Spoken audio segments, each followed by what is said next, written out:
Campers and travelers use a combination of mapping, campground search, trip planning apps, and also GPS systems here in the United States.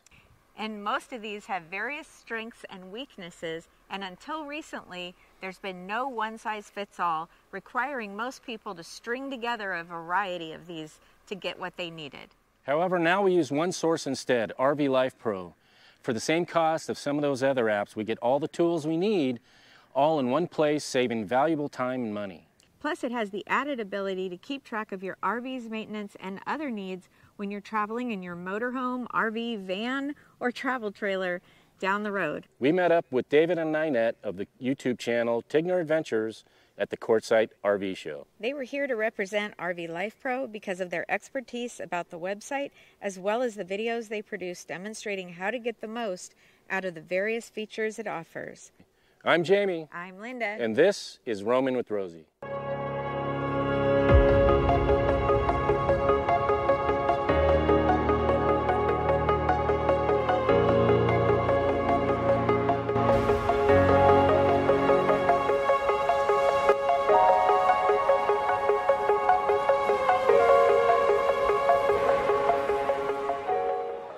With David and Ninette from Tigner Adventures, and they're here in the RV Life Pro booth, and they're going to tell us all about RV Life Pro. So David, you guys have been full-time for how long? So we started 6 years ago. We just completed our 6 years and we're starting 7.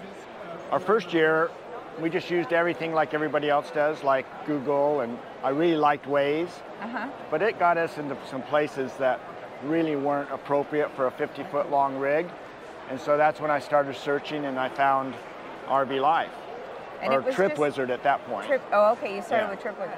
RV Life Pro has a lot of different things underneath that umbrella. What are all the things that we see up here that RV Life Pro offers? Okay, well, so first is the Trip Wizard. That's the trip planning software that you in the comfort of your home, you're just planning out something. I always say, like in the winter months when you can't do anything else, then you start planning out your summer trip, right? And then the next thing is your RV safe routing. You use your phone, you know, to do all your GPS routing, or a tablet that has, you know, GPS capabilities. And then the RV Life campgrounds are all the reviews that people have put in about the places that you're choosing that you want to stay.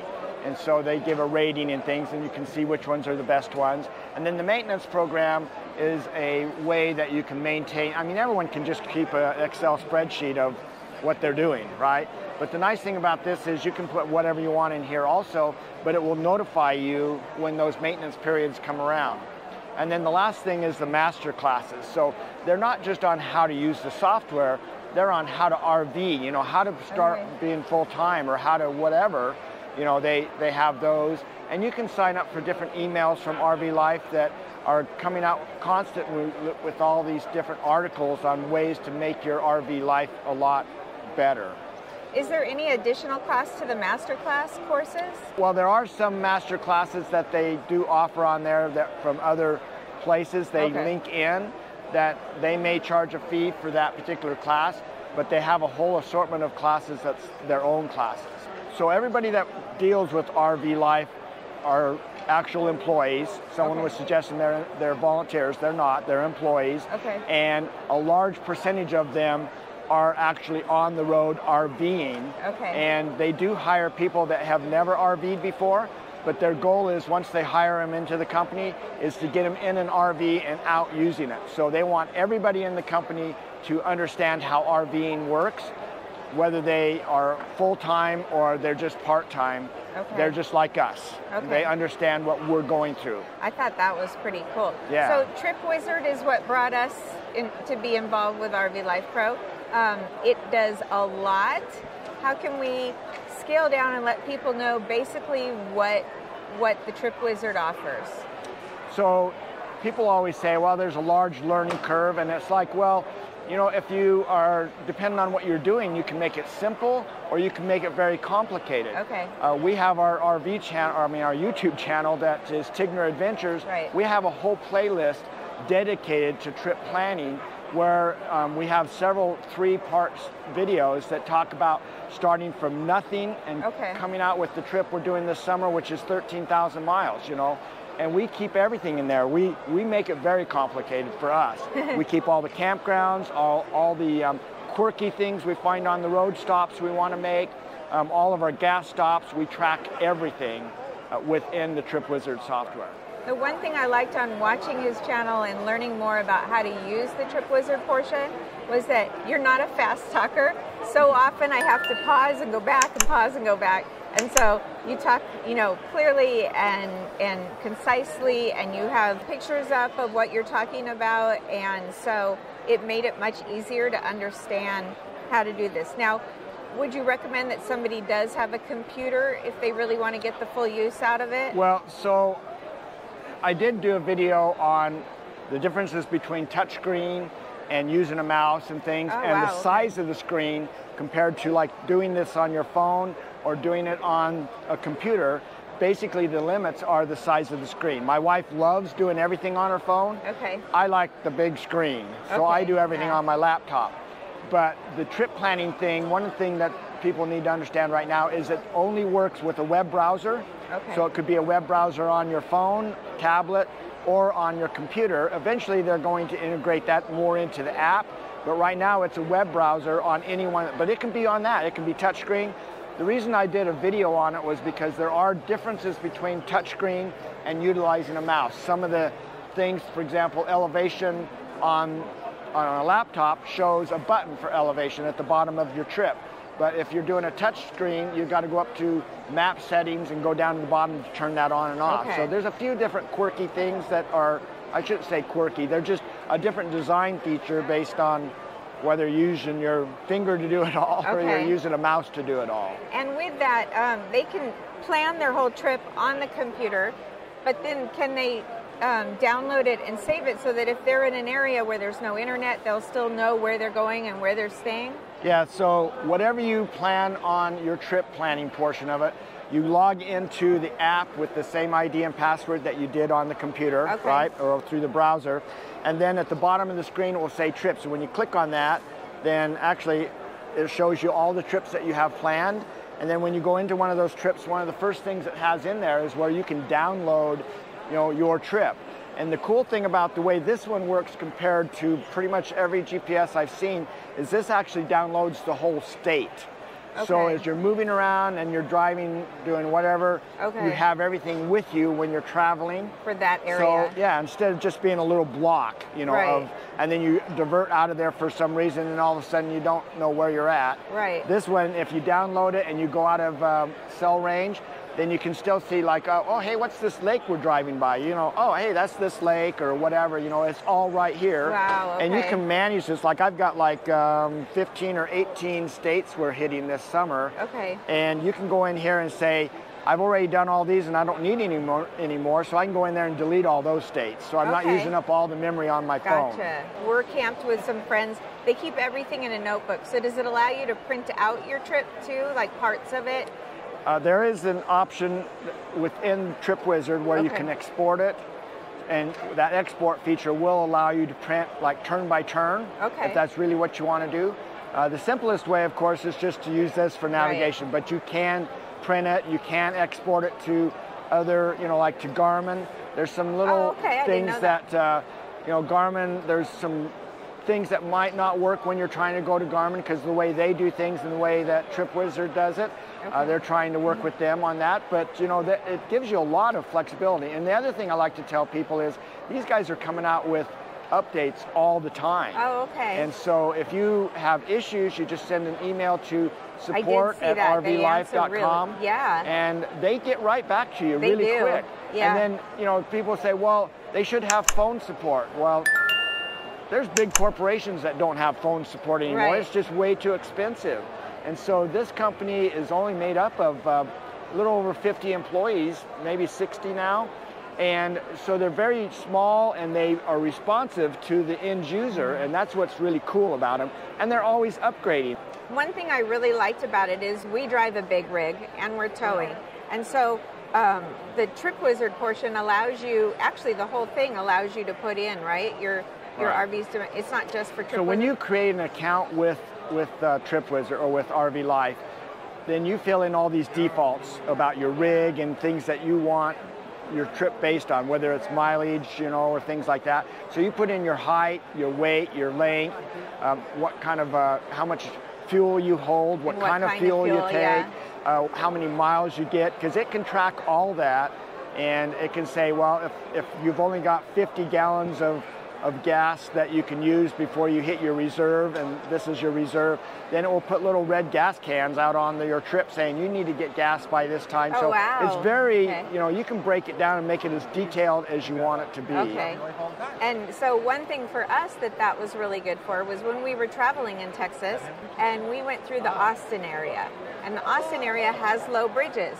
So it basically told us that it wasn't recommending that we get off the freeway and drive through Austin.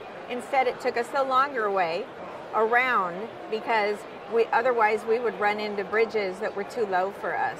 So you automatically do the height, weight, and length issues, right? So it routes you around those types of things you're going to have. Even propane, you know, if you have propane, especially back east, there's tunnels that don't let you go through them if you have propane. So it tracks all that. The other thing is you can set up additional filters, like we don't like to pay tolls if we can get away with it. Exactly, when you got, how many wheels I got on the ground, like 20 of them, you know, the tolls, you know, get pretty expensive. So you can say avoid toll roads. So how did you get involved with the business side of RV Life Pro? So I've done a lot of training videos, and because of that, you know, they reached out. They needed somebody to do a presentation here in Quartzsite last year, and they asked if we would be willing to try that out, and so we said we would. So we did 2 seminars last year, and we sent those videos to them, and they said, we really like that. Could you do the Escapees in Tucson? So we've done that, and then we suggested that they have a booth here this year. That I think has been pretty successful. We've talked to a lot of people. So we just kind of, based on our knowledge of the product, we use it for everything. So we're very, you know, we can answer pretty much any question that people have, and if we can't, we always refer them to support@rvlife.com. So it's not like we're trying to take the place of that, but we've learned so much ourselves just from all the, you know, members that we meet. And it's just such a cool product, and we've been using it for 5 years. Wow, so. What did you use before this existed? So I actually started out with, we were members of Good Sam, still are. I did their trip planning, which was, I mean, for a newbie was pretty decent. And then Good Sam 6 years ago did away with it. I always tell people, I pretty much have everything out there, and I've used everything. This is the Cadillac of trip planning, but not any one thing does everything, or even does everything perfectly. This has issues. Everybody has issues with different things. I think it comes down to how the support is for the company. And so that's how I rate companies. And these guys, because I've tried some other ones support-wise too, and it's really difficult to get help. And that's just sending emails and things, and it's like 2 or 3 days later you finally get somebody, right? Here, usually it's hours. You know, they have people all over the country, right? Because they're in RVs and they're supporting the product. And so it's usually hours, you know, unless it's a holiday or things like that, or nighttime maybe, but they are very good to get back with you and try to work things out. You can even say, could you bring up my map and look at it and see, this is the issues I'm having. Can you look at it and, you know, and things like that. So, I mean, they have a lot of things they can do. I can't do that. But I'm here to, and my wife, you know, we both are supporting, you know, people coming up and just answering their questions in general and things like that. Now, do they cover, like, if you want a boondock BLM land? Do they have So that's a good question. They bring up all the different camping areas. You have a little tent, you can click on it, shows you all these suggestions. They're all commercial. Commercial RV parks, commercial campgrounds and things. And so people say, well, I'm boondock, so I don't need this. Well, no, that's just what they're suggesting. But they have the option where you can search for anything. You can create custom stops. I can pull up, you know, stuff in, for example, Harvest Host. That's one of their big things. That's something they're talking about, but they can look at something in Harvest Host, and Harvest Host doesn't even tell you the address of some place until you get a reservation. So once you get that reservation, you take that address or GPS coordinates and put it in there, so it does that. I always go out to the internet, search for quirky whatever, like quirky Arizona. It comes up with like 200 places to go visit, right? It is quirky and it gives GPS coordinates, so I take those GPS coordinates, put in there, and I just add all that stuff. So I can add anything I want to RV Trip Wizard, and they have a whole bunch of stuff. So it's like the best of both worlds. Okay. Besides having your mapping stuff on Tigner Adventures, what other stuff do you guys like to do on your channel, on your own YouTube channel? So our YouTube channel is basically like this summer we're going to be going, and you can put the map up for this part amazing. too, but I'll put that on I'm like, wow, the details that they have planned on this. And this doesn't even have our gas stops in there, but it's going to be 13,000 miles this summer, right? We're going from Yuma, Arizona, up through Newfoundland, Canada, all the way back around and back down. So 13,000 miles. We'll be gone 8 months. Wow. We typically do a video every 3 days of that whole trip. So we're covering everything that's in the area, no matter what it is. And that's where that quirky stuff comes into play, right? So we try to look up all the cool things that are out there and things like that. Well, thank you so much. I really appreciate it. And you certainly have showed us how to use RV Life Pro way more than we've been using it. It's pretty cool, and there is, it does take a little bit, but even in the seminar I just did, I just show that if you're a person that just likes to do 1 day at a time, you can put 1 day in there and just say, I want to go out 3 hours or 300 miles or whatever, and where can I camp? And then you can look at those places and go there, and then stay there a week or two or whatever, and then say, well, let me get in there and look at what else is out there now, and it just has this little graph it puts out there, and you can base it on wherever you want to go. So you can go 1 day at a time, or you can do your whole 8 month trip all at one time. And for those people who didn't get out to Quartzsite and didn't come to the RV show, can they watch your seminar on YouTube? We will be posting that seminar on our channel under our Tigner Adventures. Yeah, what's that list called? The playlist. A playlist. Now your mind goes blank. Yes, so exactly. the playlist on trip planning, we'll have that listed there, and that people can go out and watch that and everything. All right. Well, thank you so much, David. You're welcome. Glad we could help. Thanks. Hey roamers, we hope you enjoyed this episode of Roaming with Rosie. For more information regarding this video, please check out the links in the video description below, as well as products and equipment we use and recommend. We sometimes do receive a small commission when you use our links for purchases, which is a great way at no additional cost to you to help offset some of our production costs. Thank you so much for watching and sharing our videos and subscribing to Roaming with Rosie. We'd love to hear from you and encourage your comments and questions. Until next time, see ya.